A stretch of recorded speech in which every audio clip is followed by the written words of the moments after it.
Poți să iasă singur. Trebuie.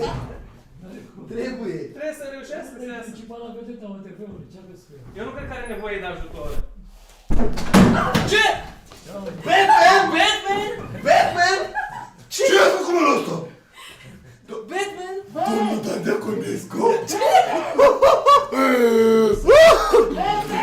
Bună seara, domnul Dan Deaconescu! Ce pantofi frumoși aveți! Bună seara! E din piele de șarpe? Da. Batman aici! Ce faceți aici? Bună seara, veniți să vorbim. Îmi tremură un pic ăsta. Veniți la nouă TV? Stați că nu mai pot. Dai-mă un pic! Vila nouă TV, te-a întrebat domnul Dan. Aveți cașcaval de el? La nouă Da, găsim TV? prin tabela.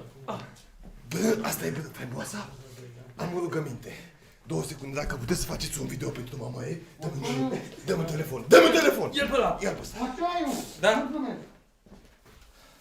Stai să fac video pentru mama ei. 2 secunde, dă-i play. Dă-i play.